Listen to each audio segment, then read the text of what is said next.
Yeah, and welcome to Tech Laughs and Bytes. This is actually episode 10, and it's so great to have you on the show. I mean, going through your LinkedIn profile, you have such an amazing, career achievements. You've achieved so much. You wear a lot of hats.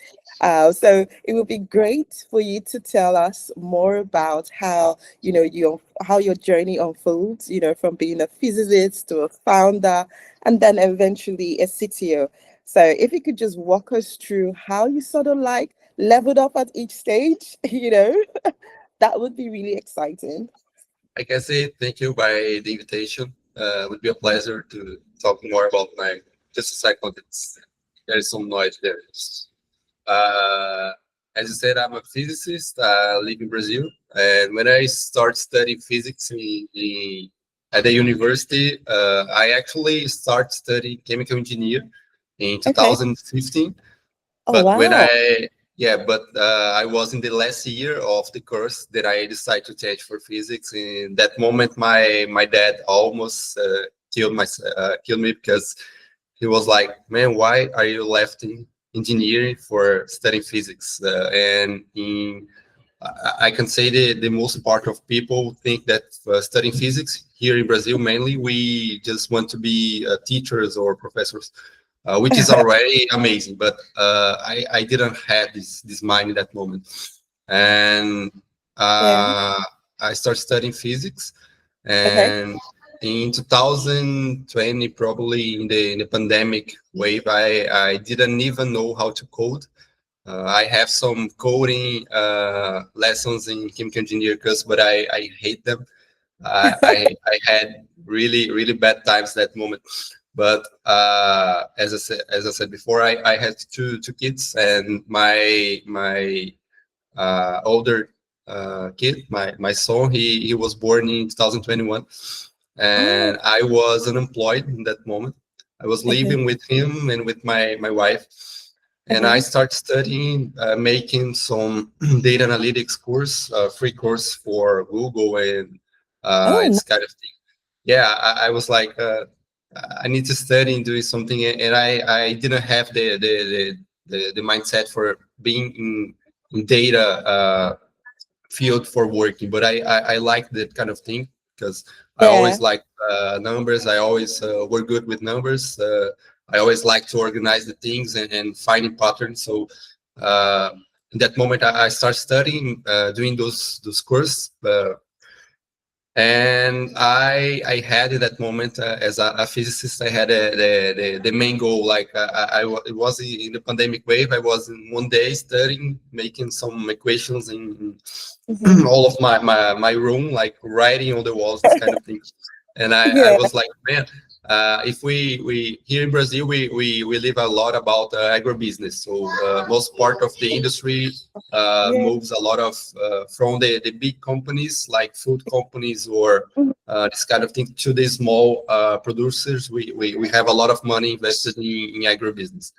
Yeah. And as I said, a lot of families depend of this, and some of the farmers they plant like soil or corn in depending of the time. But Mhm. some bad weather time happens, they don't know how to what to do because it just Oh, destroys the plantation, this kind of thing. And I was okay. thinking, how can we help this kind of people? How can we Yeah. predict this kind of phenomena? And in that moment, I was really interested about predicting the El Nino. El Nino, Mm, it's a almost randomic phenomenon, and okay. it didn't had till that moment it didn't had a strong impact in Brazil, but we saw a lot of impact in Australia, in Japan, United Yeah. States, because when it happens, we have more hurricanes, we have more tsunamis, we have more this kind of hazards phenomena. But here in Uh-huh. Brazil, we didn't have this huge impact in that moment. But Okay. it impacts a lot in the small farmers because they like depend of planting some kind of specific plant, and Yeah. when the weather changes a lot, they Yeah. don't know what to do. So in that moment, I was like, I would like to understand more the phenomenon. Would like to understand more. How can we predict this kind of thing? It Yeah. was, if I'm not wrong, 2021, 2022, Okay. and in that moment, I've already speak English, but I was really shy to talk with people in English. This kind of thing. Yeah, it's really fun because it's Oh. yeah, it's few years ago. But in that moment, the only person that has a strong knowledge about hurricanes, about El Nino in general, about understanding this phenomenon, was a Chinese professor that lived in it was in Hawaii, and I was like, Oh. man, I want to learn about this thing. So I Wow. sent him an email, Are you and I was like, serious? Wow. yeah, I and I like was like, that. he won't answer me, and he answered, and he scheduled a call with me, and I was like, yeah, I need to I can't be feared by talking with people in English anymore, and this kind of thing. Yeah. Yeah, in that moment, I started studying more about the phenomenon, and I was like, okay, now I'm understanding the physics behind the El Nino. I know that it's something that impacted by the ocean, impacted by the winds, by the weather. But how can we predict this? And I was studying more. Then I got into a video. Just a sec. Sorry, my son. And It's I was okay. like, yeah. And I was like, how can we predict this with physics inside of the neural networks? Then I found a video of Professor Steve Brunto on YouTube, and it Oh, was when I reached the physics AI field. So I discovered about physics informed neural networks. I understand that if yeah. we embedding the physics constraints inside of Yeah. the neural networks, we can have a more solid approach. And I start Yeah. studying this kind of thing, and the rest is it's history. Awesome. I mean, I am inspired. Like, I've definitely done something for you. If you've got a problem to solve, you don't know Yeah, how to do it, it's always best to reach out to people who are, yeah. or yeah, I definitely agree with that. Well, that is so good. Well done. Thank you so much. Good. Yeah. I mean, still on physics, Yep, physics has been the world stage genius. Like we've seen how physics took the first man to the moon. We've seen how yep, it's been powering SpaceX. We've seen how it's helped with Blue Origin as well in their recent rocket spacecraft and all that stuff. And we've also seen how it's also being used in data centers right now for the cooling, to prevent yep, overheating, all of this physics, which I think is just been, just thinking about it. So as a physicist, and and all of the computational research you've done in the past, I mean, yep. you think where's physics headed to? Like, what do you think is going to be the next thing physics is going to do? I mean, we've seen how it's pretty much, pretty much in every era, it's Yep, been dominating. So, yep. I mean, where do you think physics is headed to? Pretty much. Yeah, this is a really good question. And if we look like 2 years ago, I Yeah. would say that I really feel people were talking about physics AI, about physics in general. If I'm Mm, not wrong, in 2022 or 2023, we had a Nobel Prize that was with complex systems and studying more about artificial intelligence with physics constraints. We start to okay. talking more about those fields. But Okay. when I start studying physics AI, I have noticed that NVIDIA already had released a module for physics AI in that moment. This is why I decided to keep studying this field. In Oh, that moment, people were talking more about LLMs. So everyone were talking about ChatGPT, and it was the explosion of LLMs. And I was studying physics AI, and people were like, "Man, you are crazy. Why are you studying physics? Very complex equations, PDEs, or is inside of neural networks if everyone is doing."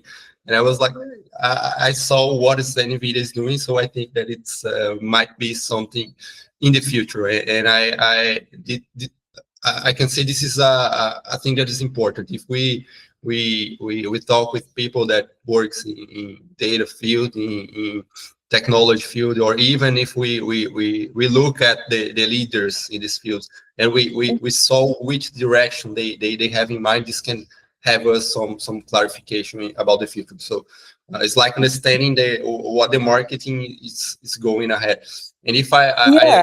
I could do the same thing right now, we can say like in the short future, if we look at what Google is doing, what NVIDIA is doing, what Siemens is doing, we will have we are already having, but we will have more impact probably next year.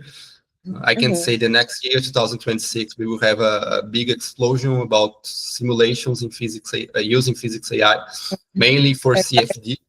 Okay. We have solid researches about CFD using CFD simulations using physics AI. So we already have some things about weather forecasting using physics models. For Google did this with Google DeepMind. NVIDIA have done this with which was NVIDIA Modulus, and right now it's NVIDIA. I forgot the name, the new name of them.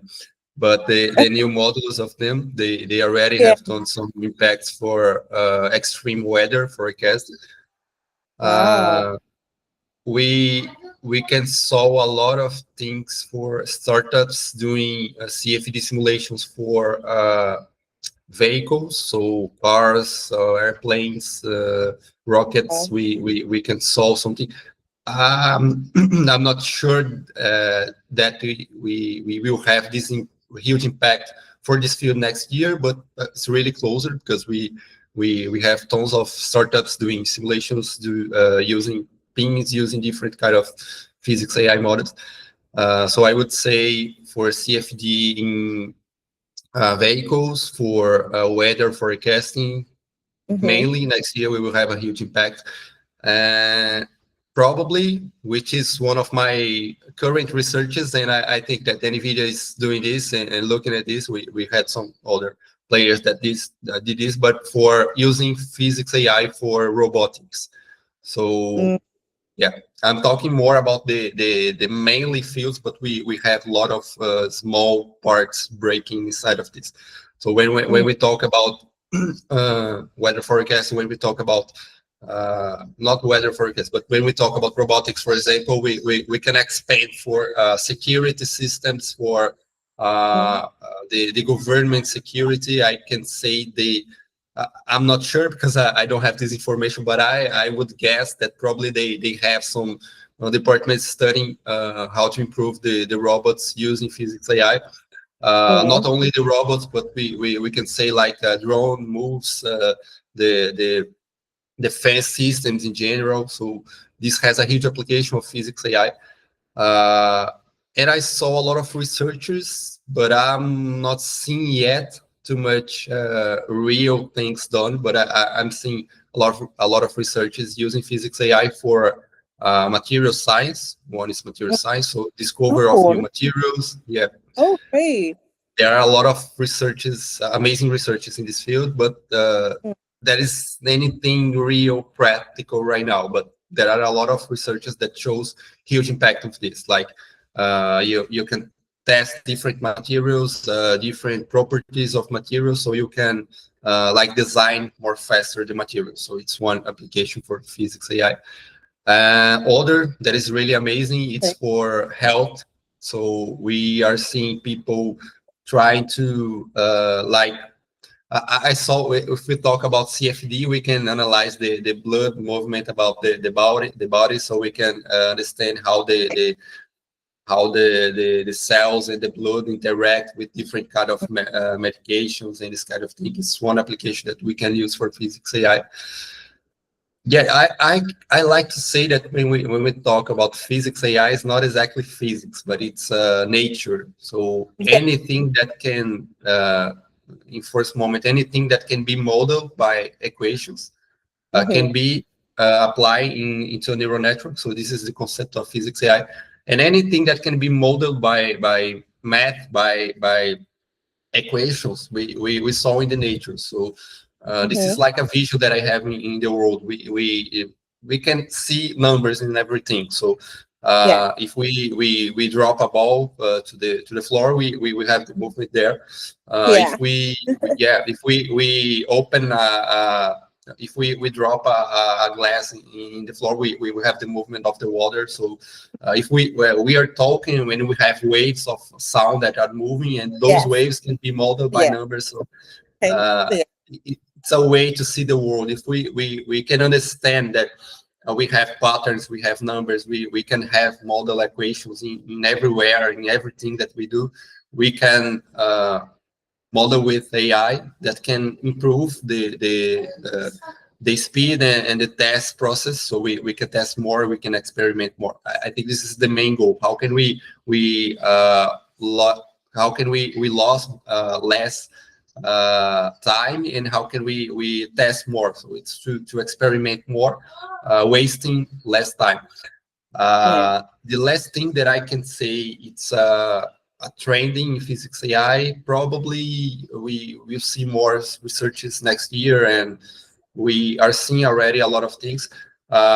When and this is more I can say a customer thing, because I was talking with some companies, and Hmm. it's a great impact if we have an equation and we model the system and we use this. It's amazing, but most part of cases, I can say that sometimes the engineers don't have the fully the fully Yeah. system model. So they don't have exactly which equations are happening. They don't have, or even they are really complicated for modeling. So this is a Yeah. real problem. And if we talk about oil, gas companies, if we talk about enterprise in general, like industries or computer companies and this kind of thing, they are doing a mass building of things, so they don't have enough time for modeling the process that can be complex. And this is one Mm. thing. How can we understanding how can we understand the physics behind the data Hmm. without passing the equations itself inside of the model? Yeah. Yes. And Yes. this is where we are finding some applications using the neural operators. So we have the DeepL nets, we have the Fourier neural operators. So this is one thing that we can finding some patterns, some finding some parameters inside of the data that are physical parameters, but we Hmm. don't have exactly what is the physics behind it. But we can Okay. model it using physics without knowing the physics.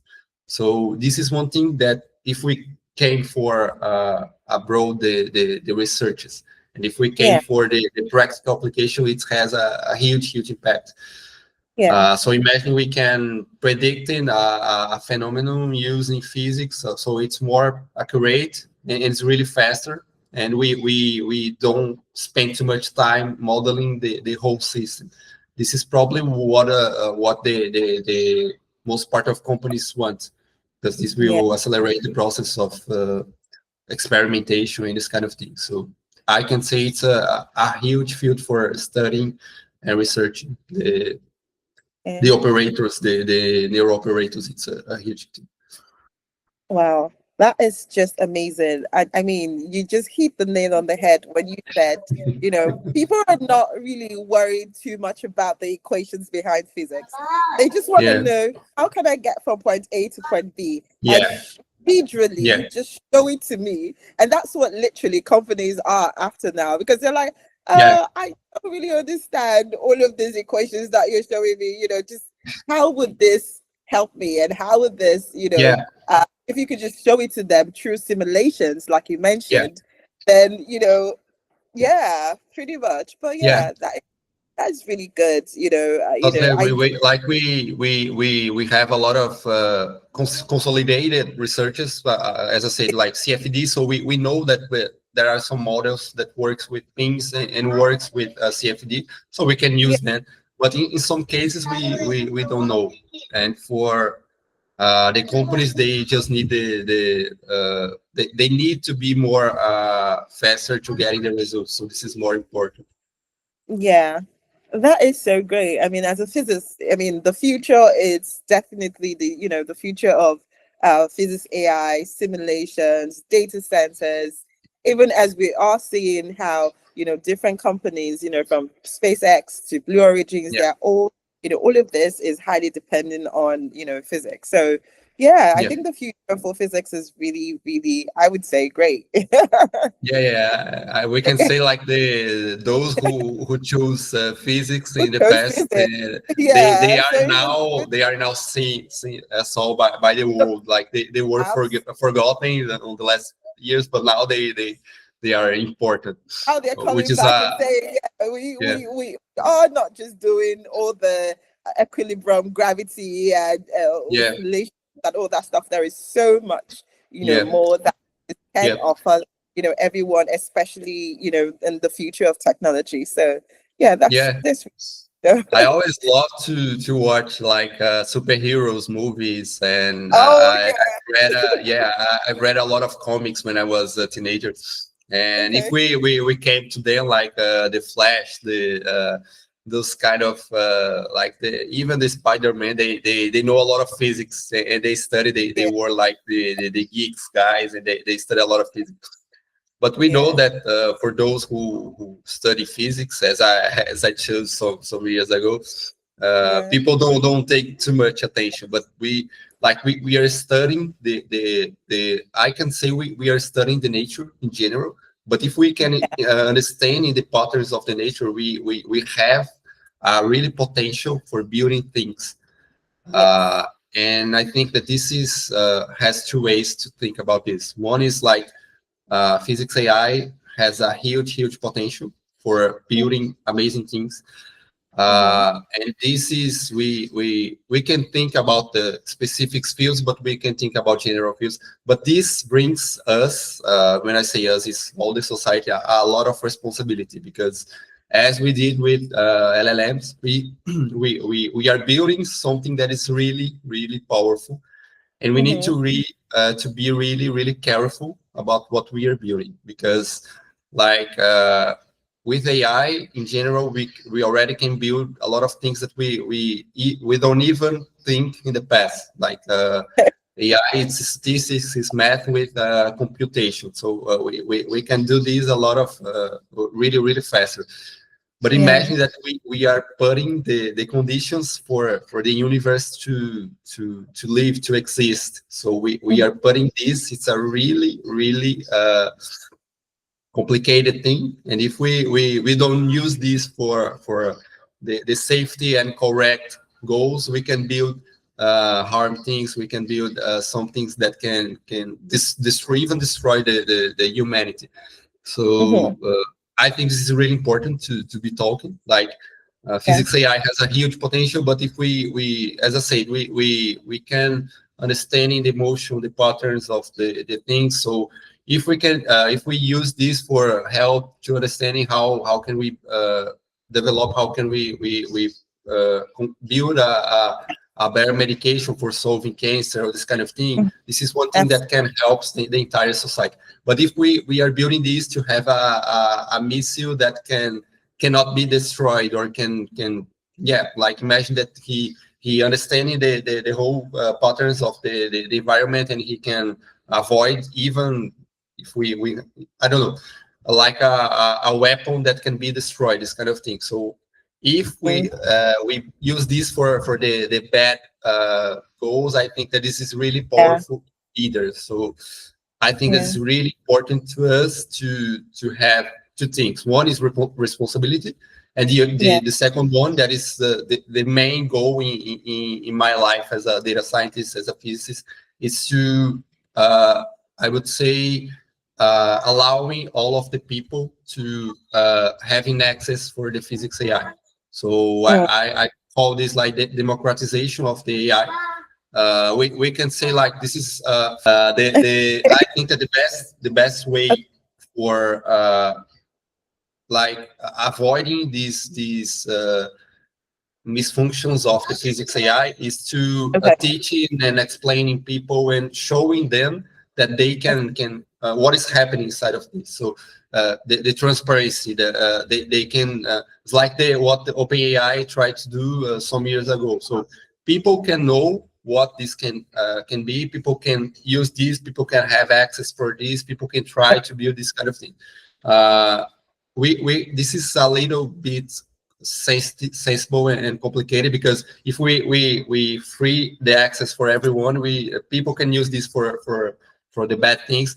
But in my mind, I think that if we close the knowledge for some specific groups of the society, and I'm not saying only the companies, but it's like if we close the knowledge for some specifics people, specific groups, we can have a lot of troubles in the future. We saw a lot of this in the past. So I like to think that we need to give this freedom for the knowledge. So if people are Yeah. using for good or not, we need to make this accessible for everyone. Because if we close for some specific groups, we can have a big problem in the future. And when I say like there are a lot of companies building things for physics AI, and I'm really happy to see that there are a lot of open source things. And I think this is I think that the community is really engaged on this. So I'm not Yeah. feeling more that I'm fighting by myself. Every day, yeah, every day I'm feeling more like Yeah. being part of a group. So Yeah. yeah, I but mean, yeah, yeah, I think Jason NVIDIA is most of his models frameworks are also open source. I yeah, can't remember which one, but I think some of them are yeah, also yeah. open. Yeah, Yeah, they are open source. They are releasing the Apollo. I don't know if it's already released, but they are releasing the new model. It's called Apollo. yeah, But the physics Nemo, that it was the previous NVIDIA models, has it's a Python package where you can run simulations using physics AI. They have some constraints. They have some. It's really good. yeah, They also have the Omniverse inside of this, so you can. NVIDIA is doing amazing things in this field. yes, So yeah, people can still go there. What I'm trying to build is like I'm still thinking.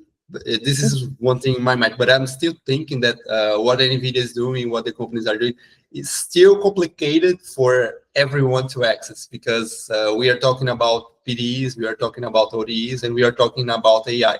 So yeah, I like to think if my I can say if my mom were like to so I need to know if it's going to rain today. How can I yeah, do this? If she go there, she won't even know what is happening inside of the NVIDIA models and this kind of thing. This is not accessible for her. When we talk about the LLMs, we are talking about one thing that's really accessible for everyone. So anyone that not only writing, because people can speak, but anyone can make some questions and getting some answers for the model. So when I think about physics AI, my main goal, I would say, for next year, and I don't know if it will be a trend in the future or not, but this is one thing that I truly believe. It's how can we turn this the more simplest way for the people. So imagine like you are studying economics in economic science in the university, and we yeah, know that in economic science we have a lot of complex systems behind the marketing trends and this kind of thing. So if we came, for example, for I forget the Black-Scholes equation, that it's one equation that is a PDE that behaves in the economic science. If yeah, we model some things we use in the past, we use a lot of Black-Scholes. But imagine that you are start studying economic science and you came like, how can I have this data here, how can I get some understanding or have more precision? And I'm saying like this, imagine you came with this kind of uh, communication, this kind of language, and then you Yeah. can have something that can explain you what is happening. Like, okay, you can use these models. Those kind of models are open source. They can be. You can use this for modeling marketing. You need to do this. So, like, imagine a flow where any kind of people can came with a problem, and the system can understand if it's a data-driven problem or if it's a physics data-driven problem, and he Yeah. can driven the people for the solution. So I think this is Yeah. the way we need to think. Like right now, we are thinking to solve some specific problems, but I think that we need to think more about the whole pipeline. Uh, Oh, I'm seeing that we already have a lot of tools, open source tools, and I'm also building some tools for the physics AI. But I think that we need to understand how can we connect those tools and how can we turn this accessible for everyone. So one thing mhm. is this: how can we turn the language more accessible for everyone? And the other Yeah. thing is like I really appreciate what NVIDIA is doing. It's a huge impact of work. But I think that we can have a problem that we if we don't have a GPU, we can run the simulations. If we don't have a GPU, we can run a car simulation, not only with NVIDIA, but with CFD and this kind of thing. And how can we allow people that don't have too Mhm. much money for afford a huge computer, a huge GPU? How can we allow them to run simulations faster with physics AI? And I think this is one thing that it's came for democratization again for AI. This is one thing that probably will be my next goals for study. And I'm seeing a lot of effort for doing this for LLMs with Microsoft. So this is one thing that we can think more like, because it's a hardware problem. It's not a software problem Oh, anymore. How can we build hardwares that can be accessible for everyone? So imagine like you are in Brazil and you live in northeast of Brazil, where it's where I live. So we in some regions, like imagine you live in a poor city and you don't have money for buying a huge computer.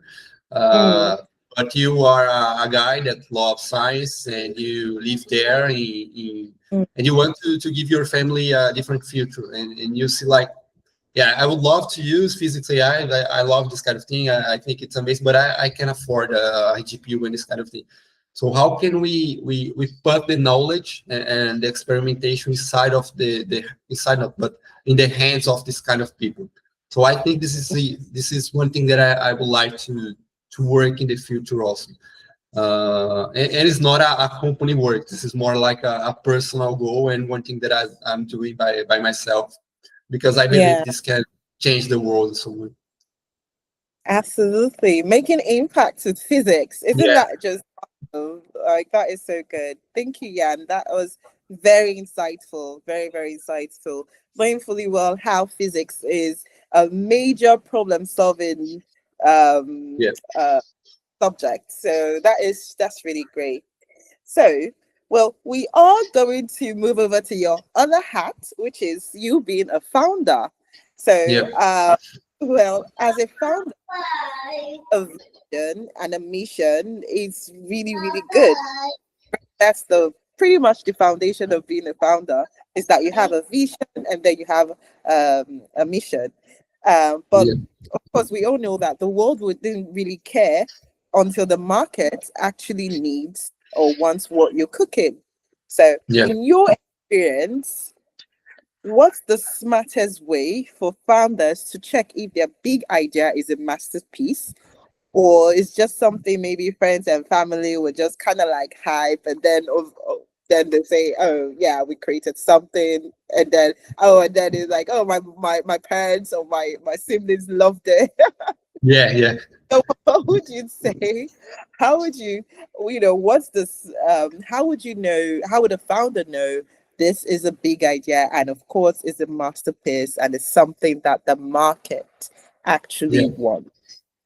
This is a really, really good question, and I think that I will start with the more complicated thing to do. Is like we came with an idea, and the first thing is like we need to believe in that idea. So the Okay. first person to believe in that idea needs to be us.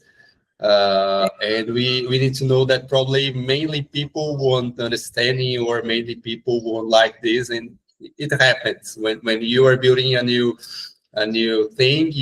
When you are building a new employment, a new business, you need to know that probably you will be the only person to understand in the beginning. Hmm. But I think that one word that you say, it's really important in different way. You say masterpiece, and I think that I have a huge problem, and I had this problem in the beginning when I was opening my business and this kind of thing. Okay. I need to I need to, but I like to build things. I like to create things, but I don't like to release the things until I think they are perfect. And I think this is the biggest problem. Like Perfect. when we think about a masterpiece, we are saying that it's fully complete and it's perfect. But I Yeah. think that the idea won't be like this. In the beginning, will be a simple thing. We have a thing that we believe that like can impact the world. And Yeah. two things. The first thing is like the idea needs to solve a problem. So Okay. for being accepted by the market, he needs to solve a problem, a real world problem. When we are Hmm. talking about business, independently or not, we need to take care about the money. So the money is what moves the business in the world. This is how business works. And Yeah. so first thing, okay, I have an idea. It's an amazing idea. I love this. Okay, I need to understanding more about the idea. We should talk with people for understanding if it's a good or not idea. Then we Yeah. need to see how the marketing is moving. So if Okay. we understanding that we have some money in that direction, we have some problems to be solved in that direction, and if we understand that our idea can solve that problems, that can bring money, then we have the first match. Like, okay, I had an idea. It's a good idea. I love the idea. The idea has a huge marketing, like moving money in this marketing, and the people are interested in this. And there is a huge problem in the marketing, like not the market, but there's a huge problem in the world that my idea can solve this problem. So we have Yeah. the first point. But I think that when we have this, it's time to building small things. I like to build proofs of concept, and I like to show the broken things for the people the more fast as possible, because I Mhm. think that the customer in the end is the definition of the success. So uh, if we know that the marketing has this direction, has a potential of it, but the customer don't like this, don't use this, we won't sell for them. So we need to find the right people, right person for Cool. understanding if this is what they need. And sometimes they don't know what they need, but we this is another thing that I've learned a lot. It's all about people in the end. It's not about money, but it's about people. Hmm. But we need to first understand what people want. And this Yeah. comes with talking with them and showing some things that can be broken, that can be shitty things for them. But this is how we can reach the goal in the end. I can share some examples. Like I was talking with some customers, and they came with an idea of the product for me, and I was like, okay, I'm going to build this. I got the idea of what they thought they need for me. I was building a thing, then I was showing for them, and they was like, no, this is not what I want. And I was like, okay. Then I was like, I had like 2 or 3 meetings Oh with my them God. for, yeah. and I was trying to guess what they need because they don't know Yeah, what I they need. know. You're trying to Yeah, get into their minds. Oh my yeah. But God.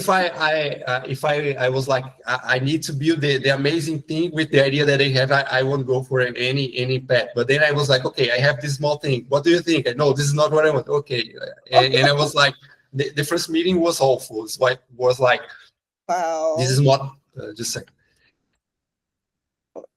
The first meeting was like this is not what we need. It was just this. Wow. They don't need anything. It's like zero clues, zero direction. And it was like, man, I need to try to figure out how can I solve this. Then I built another thing with Oh Damon, and my I showed them. The second meeting was like, yeah, I like this and this, but this is not. I know, but this is what like this is where when I felt that I was reaching the direction because I was like, oh, so they like this, so probably it's going this direction. Then I went Yeah. more in this direction, and then the third call was like, yeah, this is going in the direction that we want. Now we will need this, and then we reach the goal. Wow. So I think this is the most important thing for the founders. You need to learn how to deal with people Mm, because people don't know. When we talk about customers, we are talking about people. When we talk about business, we are talking about people. When we talk about money, we are talking about people. So we absolutely. don't need to think in business about making money, but about solving the problems of the people. And Mhm. if we, this is not simple because, as I said, they don't know the problem that they need to be solved. But I know, if right? we if we learn how to communicate, if we learn how to be resilient, if we learn how to be patient with the people, how to listen to people and ask more questions, then we can reach the goals that they want, and we can make them happy. At the end, I think this is the most important thing. Yeah.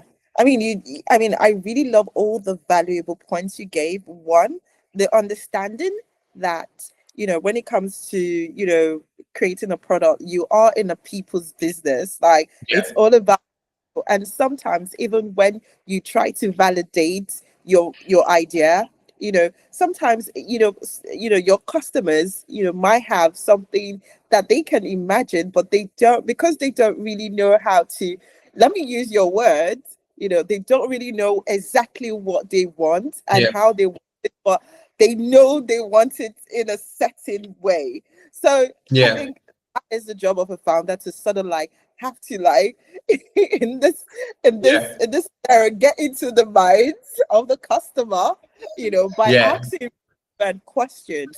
And I think that's really, really important, because the more relevant questions, that a founder can ask, I think they'll be able to get more valuable insight, and then the yeah, founder can sort of like create the vision for that product. But yeah, absolutely, yeah, it's all about solving their pain points, because I mean, solving a customer's problem automatically puts money in your pocket. So yeah, yeah, yeah.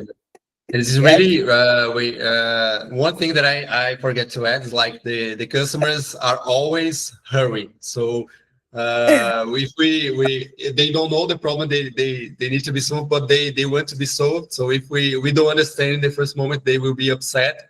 But I know. yeah, it's part of the work. It's part of the business. I had some trouble for understanding this in the beginning, but now I understand. Like yeah, the customers the leads they will be upset sometimes, but it happens. We just need to to be transparent. We just need to have a lot of deadlines that are really Yeah, realistic, the more realistic as possible, so we yeah. can give them predictability. And if we came with this, I think it's the best way to solve the things. The other thing that I would say, it's Mhm. when I was starting building products in the Okay. beginning. I think that probably the most part of founders came with the same thing. Like we came with an amazing idea and we think, oh, this is amazing. I want to build this. I want to this can change the world. Then I know. I found this problem with physics AI. I was like, man, I want to build this kind of simulation thing. And so when I came with the people talking, was like, yeah, we already have this, or You we already have have something it. similar to I this. know. We don't need this. And I was like, okay, what people really need, and this is what this is frustrating in the first Founders moment. get that But, a lot. Founders get that a lot. yeah, We already have but I it. yeah, but I think that this is this changed my mind. Like instead of building the product, I was finding problems to be solved. I was finding, and this didn't came with just 1 day. But if you saw my LinkedIn, I have a lot of smart connections, smart people that always when I open my LinkedIn, it comes a lot of researches, a lot of papers, a lot of new things in physics AI. So Yeah. I kind of train my algorithm of LinkedIn for giving me the right information. And I was Okay. connecting with people that were building things in this field that people, and I was like, yeah, let's schedule a meeting just to talking more about physics AI. And I think this is one great advice for anyone, like anyone that it's an entrepreneur or building some kind of business. We need to talk Yeah. with people. We don't need I had this fear in the past, as I said, okay, the guy, it's a professor that it's Hawaii, it's Chinese, but we need to go there. So Yeah. sometimes I was like, man, the guys, the works in, I've talked with like some directors at NVIDIA. I talked with some directors at other companies. I was like no one in the past, but I was like talking with them to understanding what they were building. Yeah. Was not interested in selling anything for them, but I was trying to understanding more about the ecosystem about physics AI. So I was like, yeah, people are building simulations, people are building this, but they have one problem that I didn't found in the past. I didn't find any with one lead, but a lot of people that I was talking, people that were developing amazing things, they have the same problem. How can we generate faster data for training the models? And I was like, oh, this is cool. How can we help them with this? This is where I came with Pineapple. Like, okay, people want to generate data. They know Okay. that already have models, but they are too complicated for using. So how can we build a simple thing like this is where this is was my thought when I was Okay. building Pineapple. How can we build something that is anyone can go there, like testing different models, see if works or not, models that are already trained, that are already open source. So how can we build like a simple catalog of the things that already exist? So it's not a big Mm. idea.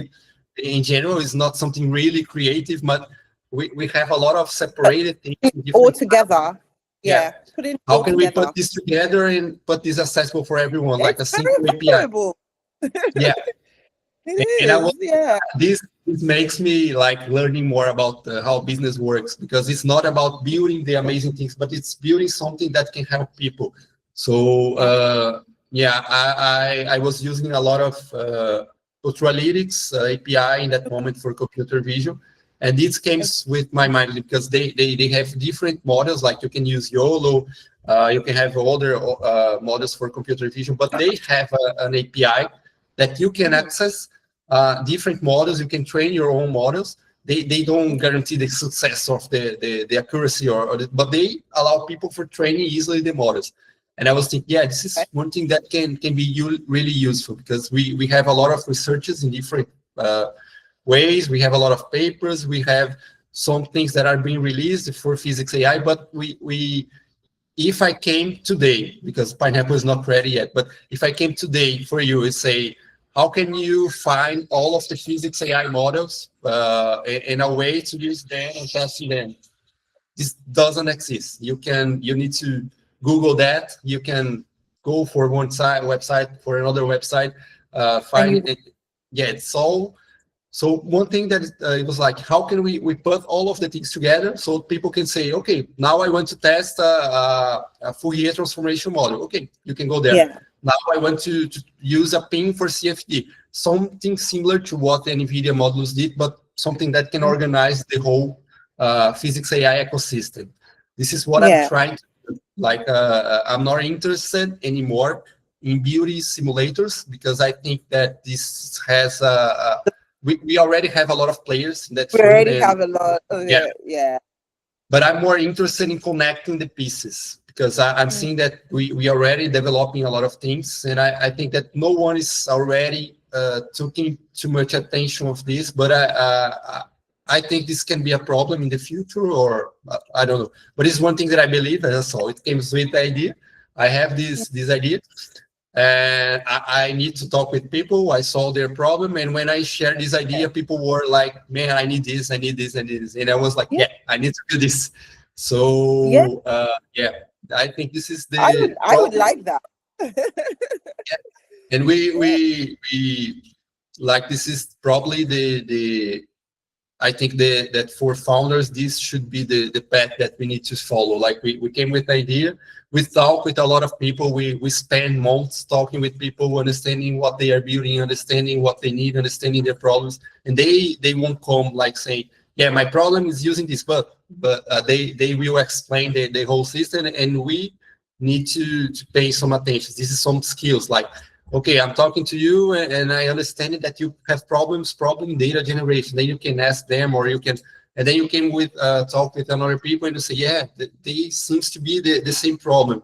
Then you can like, okay, like I've talked with an example. I've talked with 20 people, and for Yeah. 25 people had the same problem with data generation. So this might be some training problem. How can we solve this problem? There is someone doing this. Then you start doing more research. Then you can, okay, this probably can help. Then you came with the idea, you talk with the people, then you validate the idea. If it works, amazing. If it didn't work, go back and restart the cycle until the And then go back to the drawing board. Absolutely. yeah. It's not an Awesome.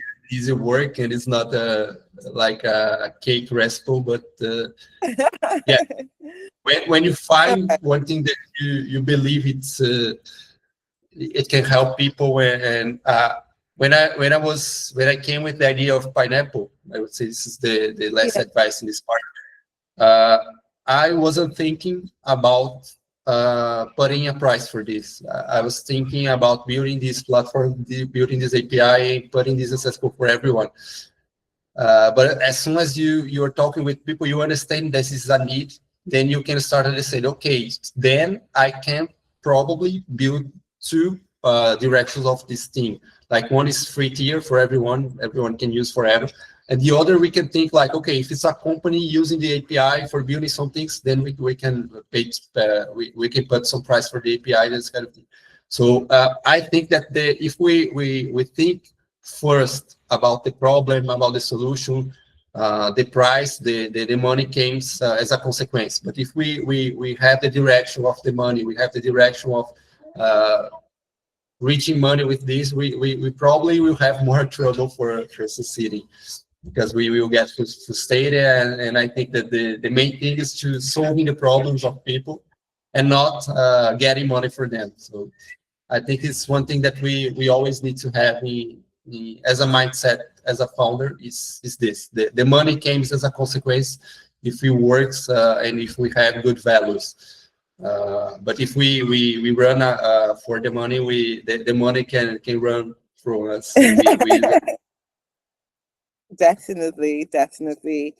So, I mean, still on the same, creating a product, and because you also touched a bit about the product you're also creating. So yes, that's why I've got this question for you. When a product goes from prototype to real production, sometimes the coolest feature suddenly might just stop working, and and that might even be what the feature that customers are all about. That's pretty much sometimes what they wanted.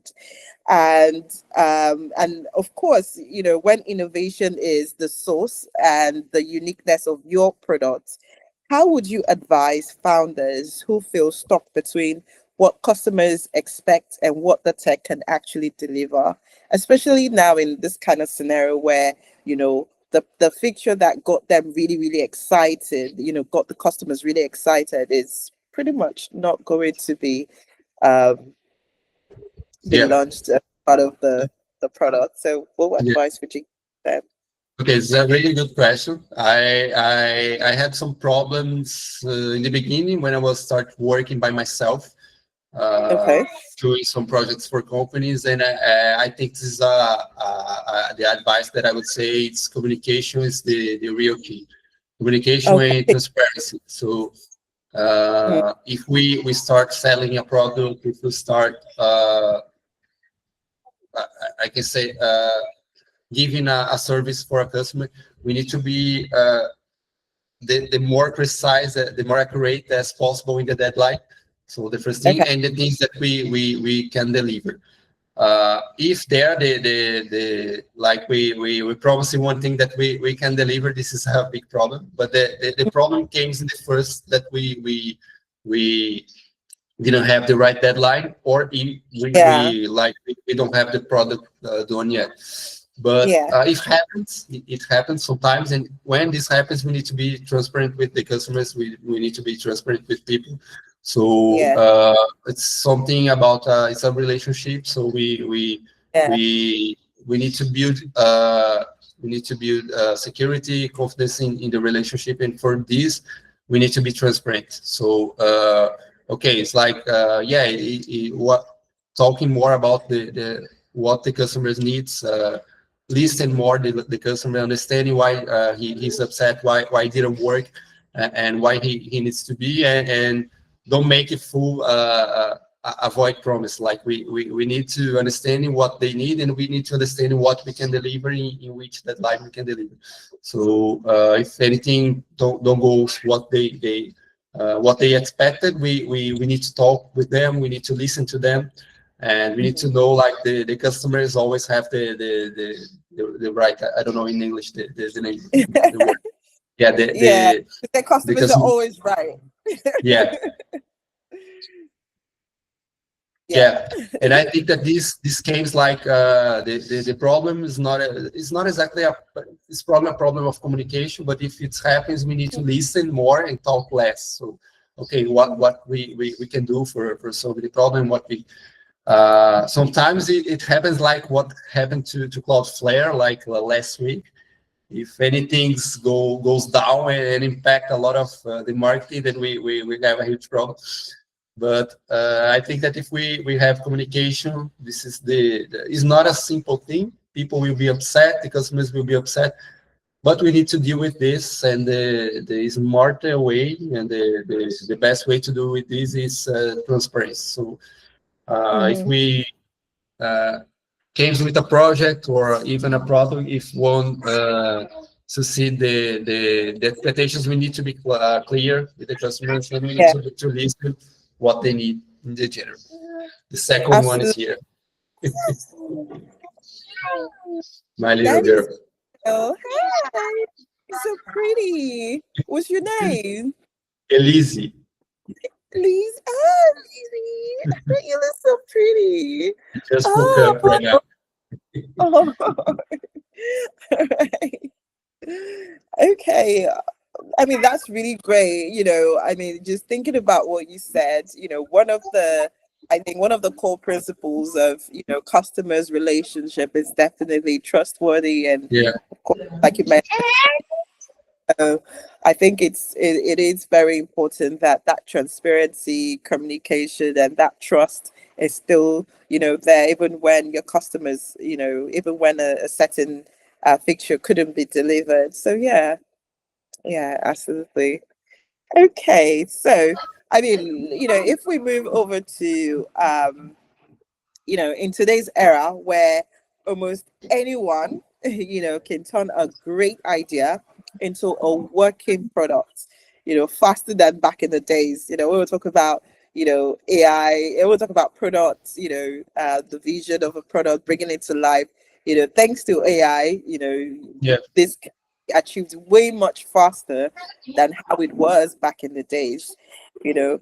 But there is still the real challenge there, which begins afterwards. So even with a strong product, a founder will still have to find the right market fit, will still yeah, have to attract early customers, and even the one that founders dread the most, which is secure funding.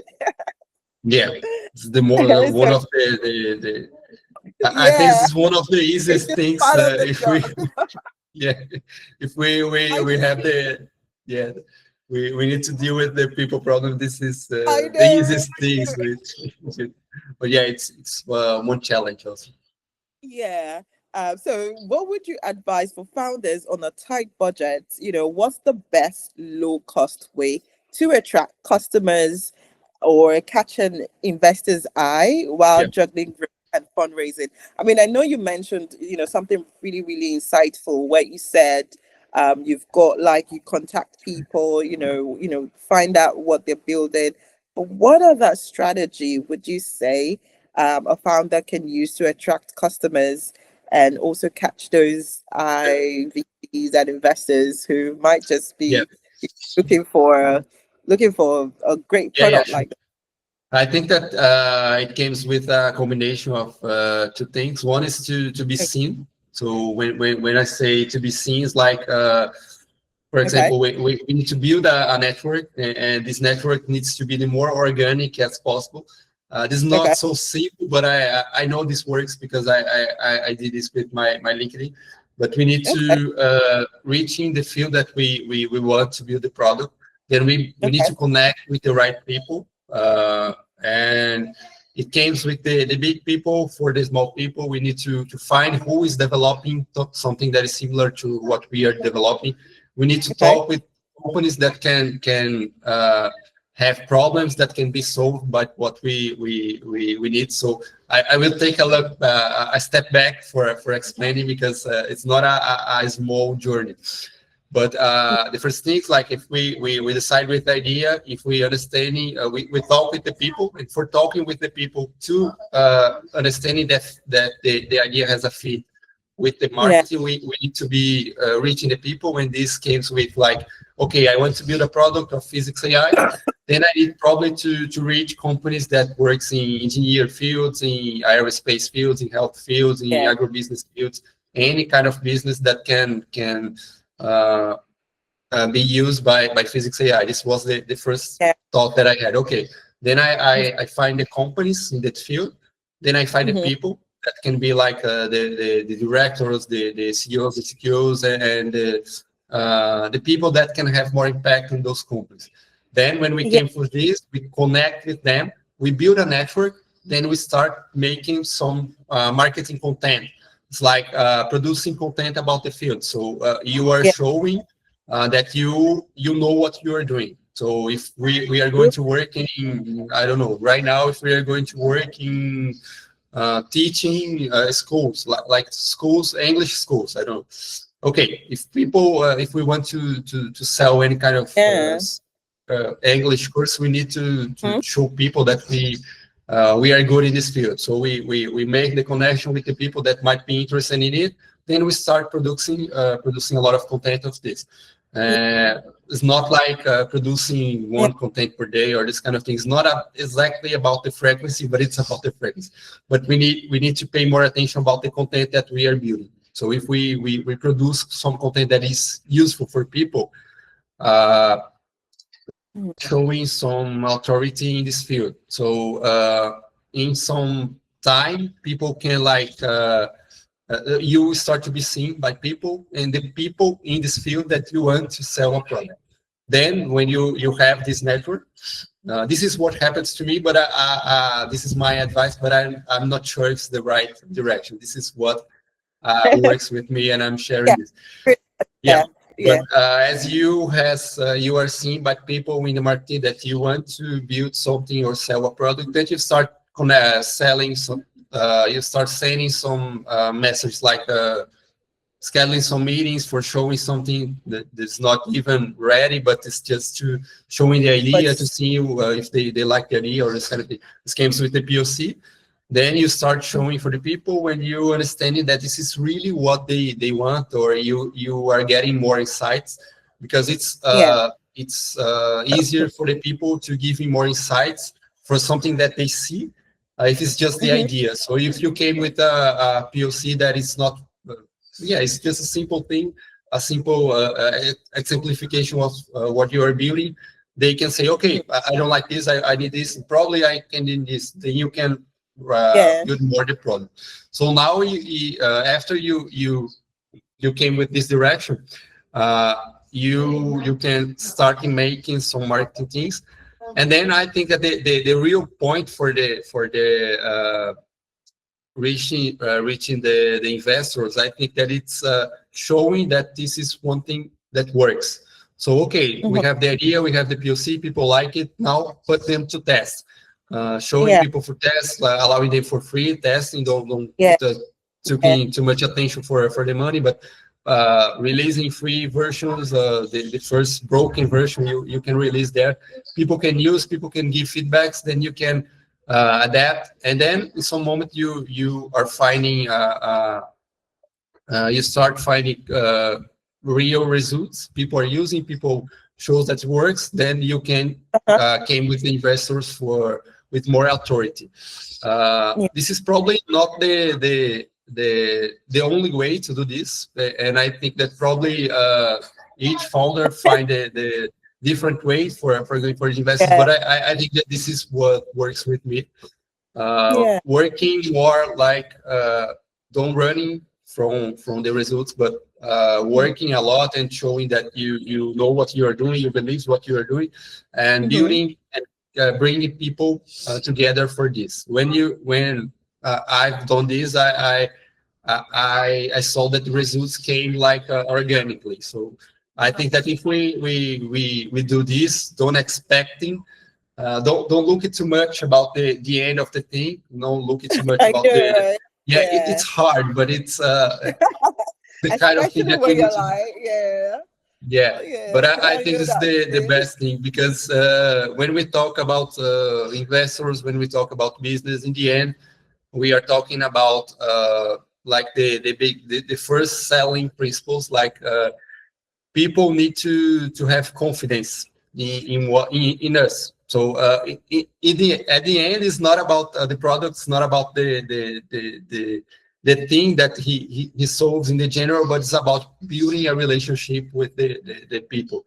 So it's more like it's really easy for us to sell any kind of thing for our mother, that she knows us, she trusts in us, she don't need that thing, but she gonna knows, buy like, it anyway. she's gonna buy, because she's like, I know him, I like him, I love him, he's my son, I know he's a good person, and I know he will try to fool me and this kind of thing. So I think this is the same thing. When we came with a customer, we need to build this relationship. When we came with an investor, we need to build this relationship. It's not too much about the product. It's not too much about the business itself, but it's about building relationship with the people. So when we start connecting with people, when we start listening to what people need, when we start allowing us to giving some things that we can build for free for the people that can help them, like the first thing is that the sellings will appear, but the main thing for me that is the best thing working developing things is when someone came like I was checking your content and I decided to go for this work because of you. This is, for me, this is the best thing. Like, you are inspiring people. I think this is more important. Yeah. At the end, when I like some years in the future, I think that I believe that the money will come, but I don't like I don't care too much about this. The main thing for me is like, how can I help people? How can I inspire people? And when people came to me like, yeah, thanks by what you are posting, what you are doing, because of your work, I'm being inspired. I'm doing this research. I'm doing this master degree. I'm doing this. This kind of thing. This is what really impacts me. Like, how can people be really encouraged by doing those things? And this is why I keep doing this. It's not about money, it's about people, and it's about inspiring people. I think this is the best thing. Because in the past, when I was unemployed, I didn't have anyone to inspire me. I need to be my own inspiration. And your own inspiration. yeah. But now, but I mean, look at it now. You are in a very good space to actually inspire younger people, and especially young creators as well. So I think that's really good. Yeah, I'm really happy with. Sometimes it's hard when we probably it's a problem of people who thinks too much, but sometimes I go like too fast and I didn't pay attention on what I'm building.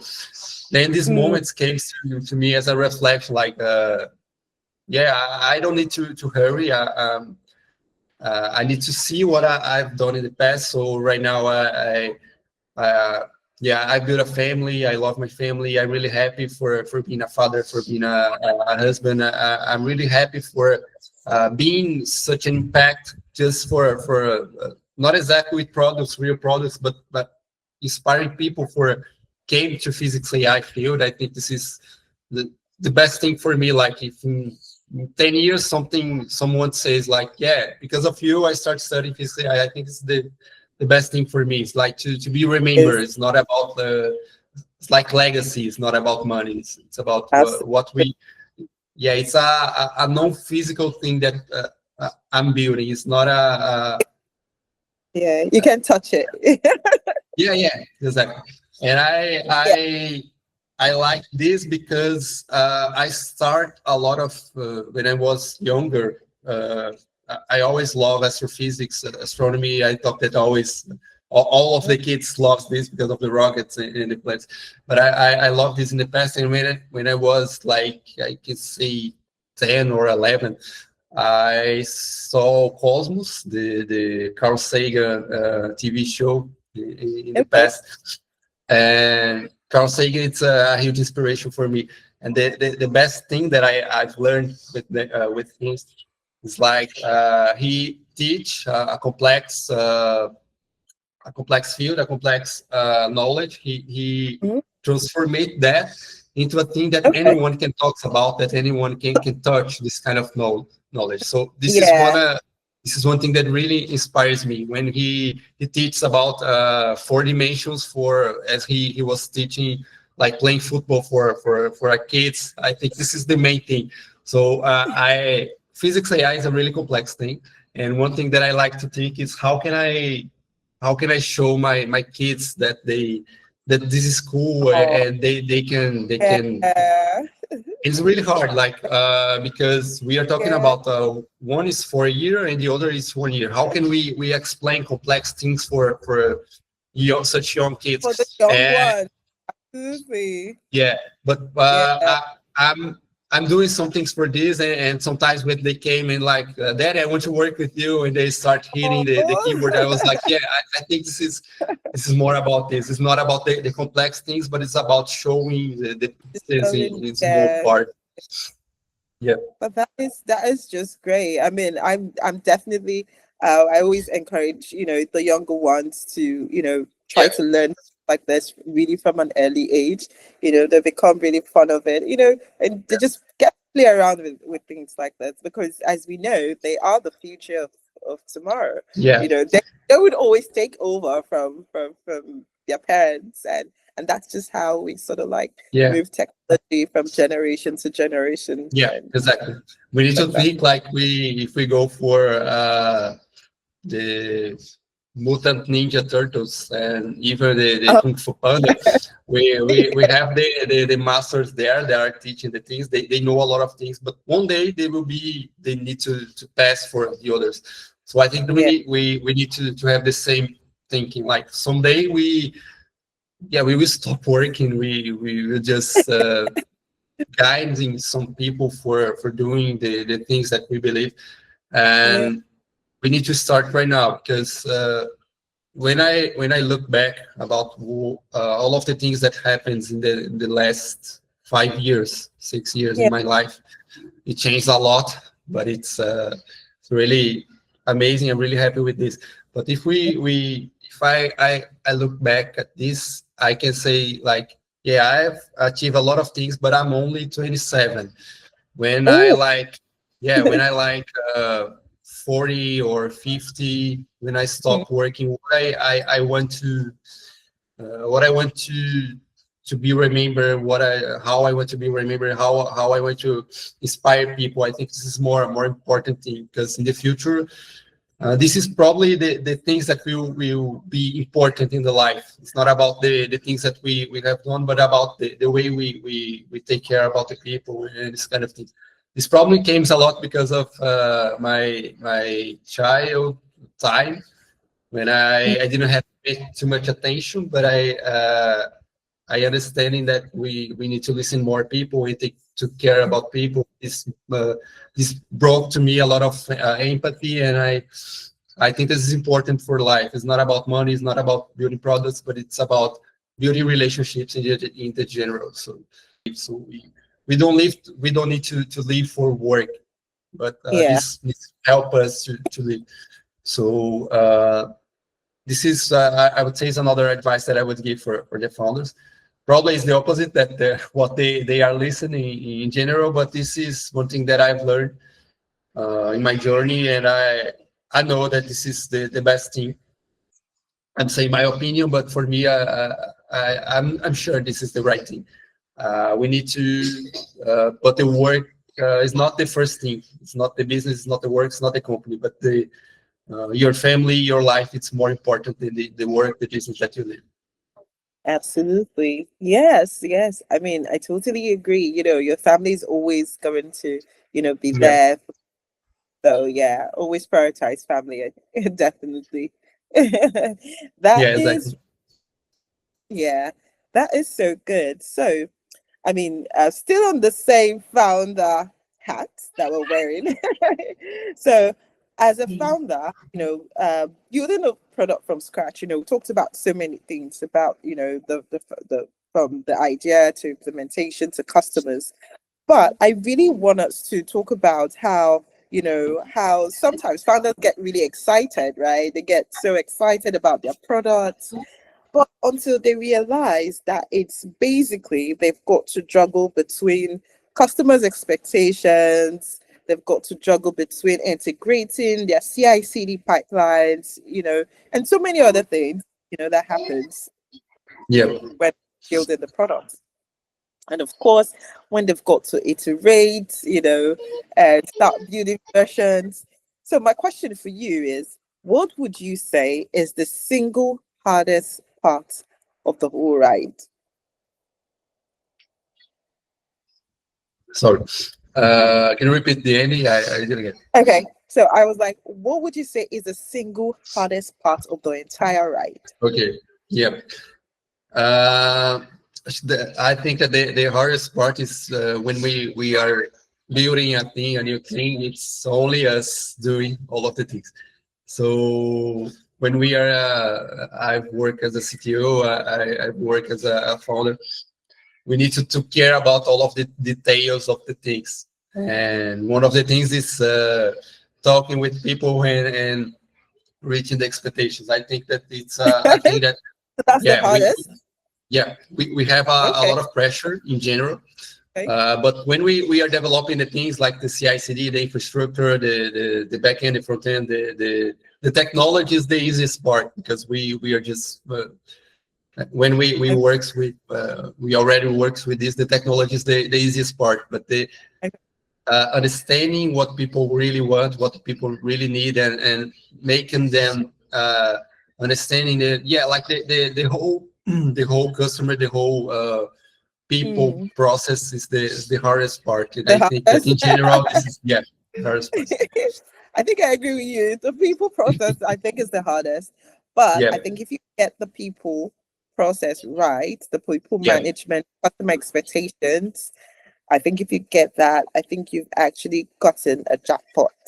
yeah, exactly. Totally agree with you. Even in the technology part, because if we go right with the people, if we go right with the customer, and if Mhm. we really understanding what the customer needs, we won't spend too much time developing, because we will develop exactly what they need, and we will deliver exactly what they need. So if we spend more time on But understanding, yeah, I think it's the best yeah, part. It's the hardest, but it's, as you said, it's a jackpot. If we reach right, we can win that. absolutely, I totally agree. So let's move on to your other hat, because you were three of them. So let's move on to your final hat, which is being a CTO. So being a Yeah, chief technology officer, I think one of your most critical responsibilities is prioritizing and managing technical debt across the entire engineering stack. So, Yeah. how would you approach this challenge effectively?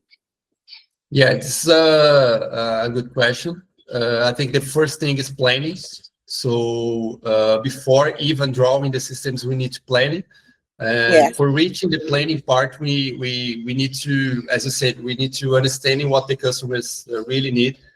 because we are planning a thing based on what the customers need. If they don't need that exactly, we are planning something that is wrong. So Mhm. let's say that the customers need is right. We need to plan what we need to build exactly. So this comes with extracting all of the requirements of the system, all of the requirements of the infrastructure that we are building. Mhm. So we need to draw the biggest picture of the system. Then Yeah. we came with the biggest part in the beginning, so we don't need to have the small details, all of the details. They came with the process, but we draw the entire pipeline, the entire fluxogram that we need to understand the flow that the customers. Okay, the customers came with this. We need to output with this. Okay, how can we go from this to this? Then we start drawing some steps. Then for each step we can define some process. So the Absolutely. planning part is the most important thing.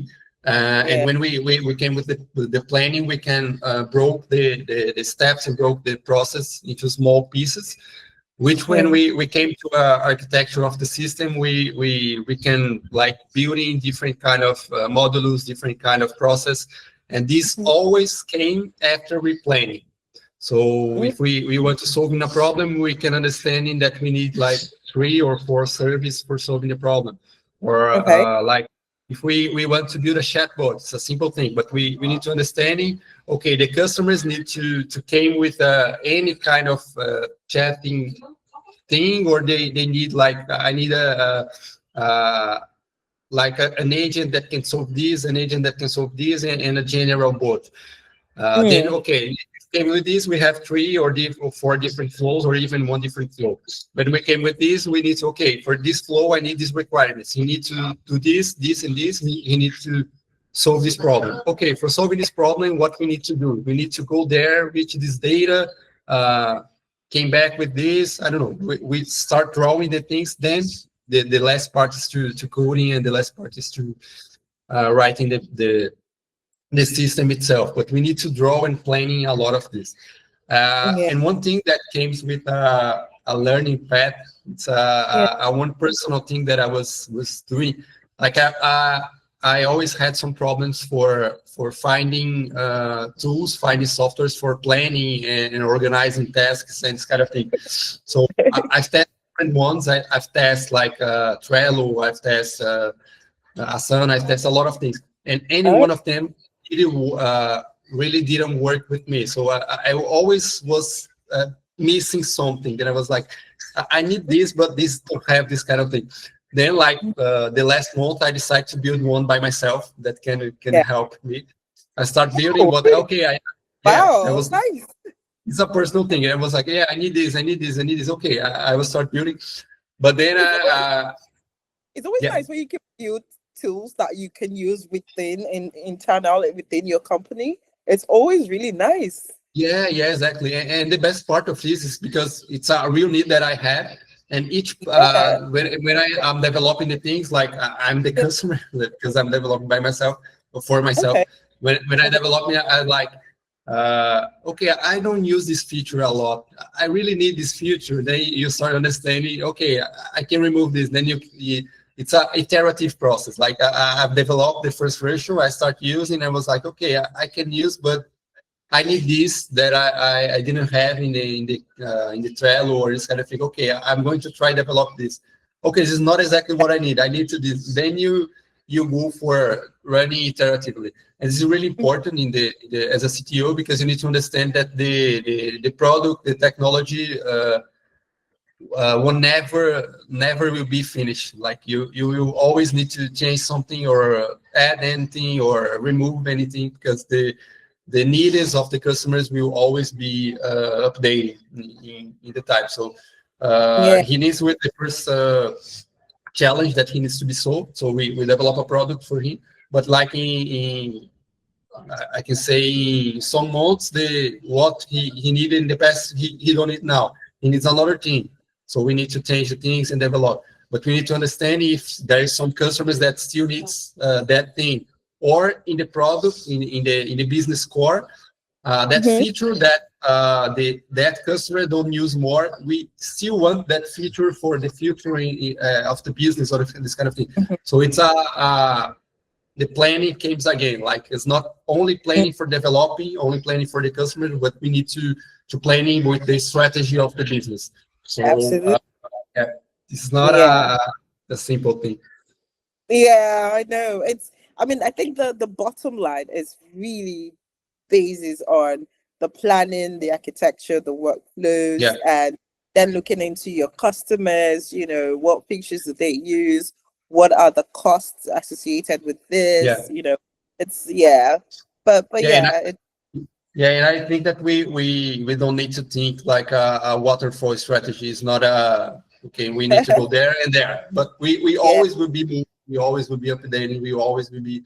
I like this agile kind of thinking because I think that yeah, for tech is the things that works because we always need to change things. So if we came with a solid idea at the end for the beginning, we want we can succeed, but it's hard. I think that we need to be adaptive for changing the things in the process. yeah. Awesome, awesome. So, I mean, so this question, of course, as a CTO, we know that the tech industry is packed with brilliant, I mean, really great, brilliant minds, creative innovators, who some of them, as we know, they're already working for, really great tech industries or even industries that are non-tech. But while they are working, some of these really smart creatives, they do have some really cool ideas. Like they do have some out of this world ideas. One of those ideas that, you'll be like, wow, how did you think about that? Ideas like that. So, as a CTO, how do you encourage the talented people on your team to share their ideas openly and feel, so they could feel empowered to build innovative solutions, even within your organization? Yeah, I think that I'm the craziest person for having ideas. I think it's the best thing for encourage anyone for having ideas. So if I came with a strange idea like yeah, let's do this, and it's Yeah. a weird thing, I think that this encourages anyone to have any kind of ideas. Hmm.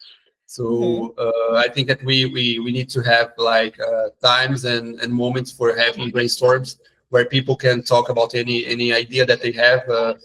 This is one thing that we can encourage. Hmm. People can talk without being afraid of being judged or this kind of thing.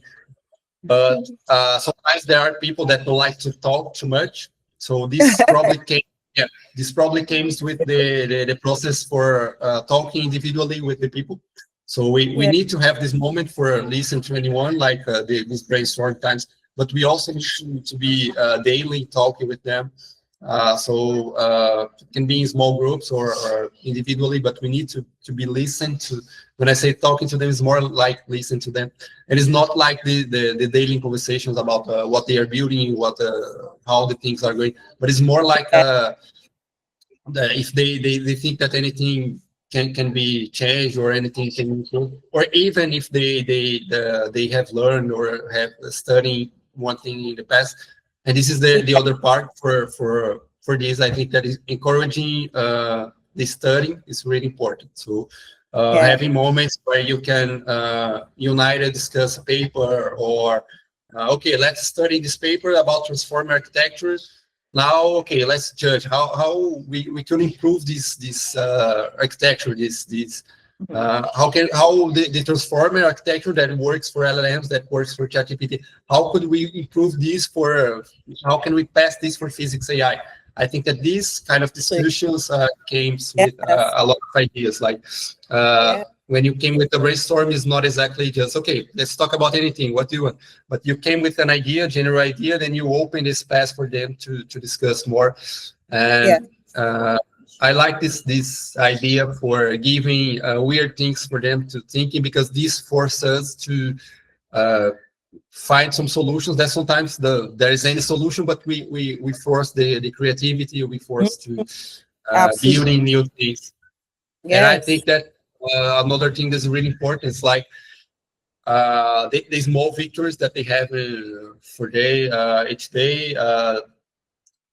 Any kind of idea, we need to support them. We need to congratulate them for this, because these encouraging people for keep going during that team. So if you came with an idea and someone ignores you, you probably will surprise that idea and you won't go ahead with this. If you build something and someone ignores you, probably you can be like sad or upset, or it's kind of, yeah. This is one thing that is not exactly it's the responsibility of the CTO, but it's not the main responsibilities.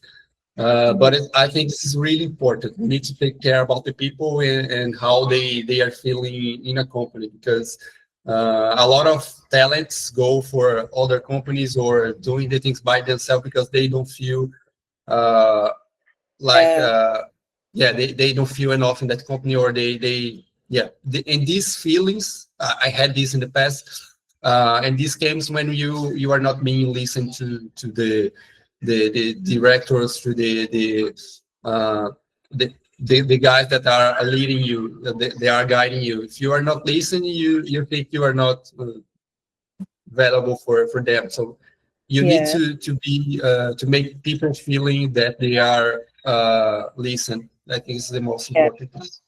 Yeah. But Absolutely. Listening to these creatives does indirectly, also, adds to innovation for the company as well.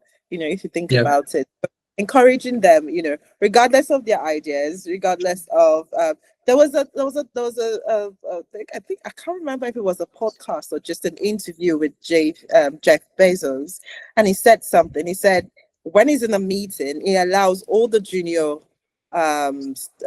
developers or managers, or all the junior ones to talk first before he lets the senior ones talk and before he talks. And they simply said, because he wants a situation whereby the ideas of the junior one are being recognized in the company, and then before he then say something, because he felt that if he talks first, or any other senior yeah, executive talks first, then the junior one might not want to say anything, because they probably feel like, oh, my idea is probably crap, I'm not going to say anything yeah, anymore. So yeah, exactly. so spot on, just, iterating on what you said, encouraging them to speak out, during meetings, it's very essential, especially, not just for the company, but for their own personal Yeah, development as well. Yeah. yeah. We are talking at the end about people again. So we are trying to help some. If they are in the company, they are talented and they are amazing, and we need to encourage them to be the best as possible. And I'm not saying about developers or workers, but as people in general.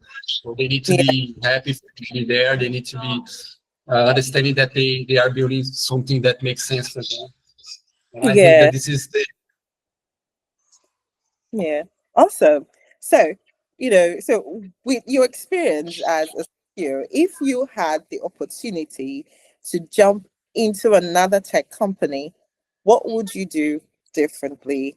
Especially when it comes to driving technology efficiency, strengthening security, optimizing systems, and ensuring continued effective operations. So, what would you do differently for all your years of experience, everything you've learned so far? I would say that the personal part about thinking more about your main life, thinking more about your family, thinking more about your own heart. I think is the different thing that I would do in any kind of company, because I don't think that we pay too much attention about this. And I think that if we can listen more people, having more it's interesting because companies think that if we develop more, we are producing more. But I think that if we listen more, if we have more times for discussing like this, for uh, analyzing some papers, studying, drawing in the whiteboards thing, I think that this gives more insights and more valuable things than just Yeah. coding and developing things and this kind of thing. So I think that if we I can do different. I would say it's like giving this time of space for people for talking more, interacting more. I think like companies like Google are doing this a lot for some years, but Okay. I think it's the best thing. We have more time for doing this and less time for developing things. I think this is and listen more people and having more time for mental health, for family, more time for uh, hobbies and this kind of thing. Okay. Uh, it's something that can be weird for some people, like saying if you pay more attention for this and less attention for the work itself. It's not work itself, but the other part is work. But I think that this makes more impact than just going for work, than just developing things, than just I think that Okay. this course has a lot of process.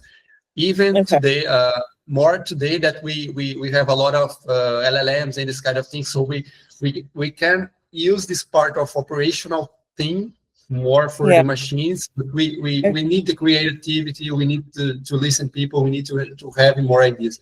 So I think that we in the future, like today and the next years, the companies should look more for like this. Like, so how can we build a process where people can developing with agents, developing, not paying too much attention about the code, not paying too much attention about this is important, but I think that the other part is more important. How people Okay. can feel happy, how people can feel able to give ideas, able to generate this kind of thing. If we do this, we can create like a team of a lot of directors, but Okay. we have the chiefs in that each sector, but anyone can have the business strategy, anyone can have the tech, this kind of thing. And I think that this brings more ideas and makes the development faster because probably something similar to happens to Apple companies, to Google companies. They have amazing ideas because people are creating things. They are not just stuck there coding. Of course, they code because they are amazing, but the main thing is that they are having ideas. So I think this is one thing that I would like to put more in the future and Yeah. for companies. I think it's like this because if we came to the past, like if we thought about the great minds in the previous centuries, like Leonardo da Vinci, Michelangelo, Yeah. Aristoteles, those guys, you can say that they have a lot of time for thinking and they build Yeah. amazing things. 15. So they True. not stuck just like doing painting or this kind of thing. They were thinking a lot. They were reflecting, analyzing the world a lot.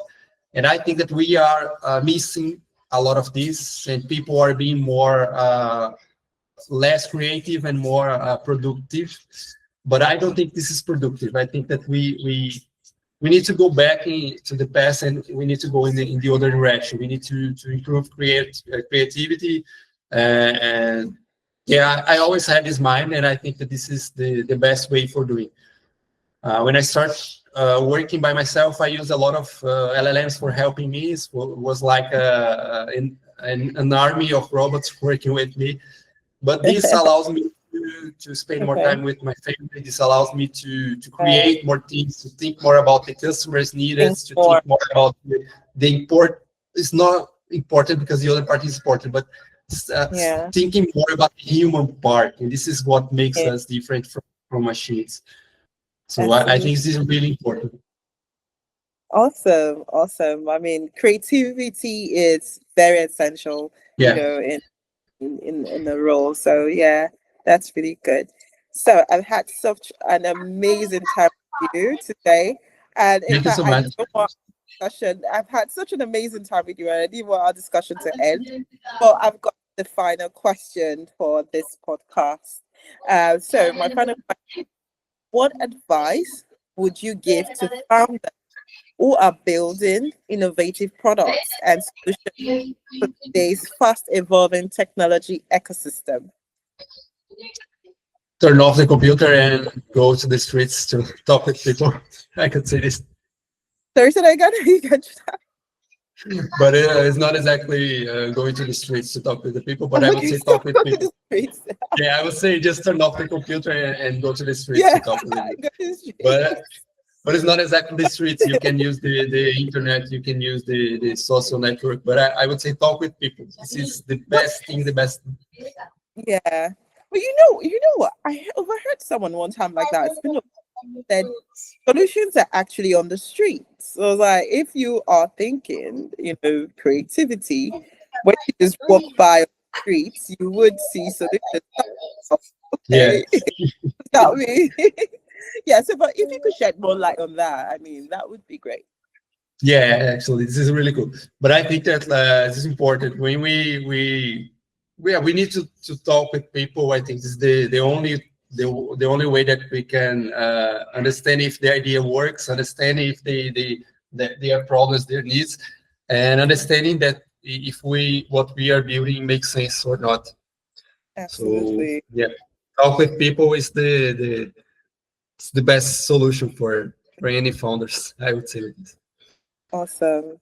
Thank you so much, Jan, for sharing all of this wonderful insights. You've been so great, from being a physicist to a founder to it's been an amazing podcast, and thank you once again. Thank you so much, Cassie, by the invitation. Kids, thank you to your beautiful kids, because they were so quiet while this podcast was going. It was amazing to be here. I'm really happy. Thank you again by the invitation. Yeah, thank you. All right, cheers. Have a great day. Have a great day. See ya. Yes, bye. Bye-bye.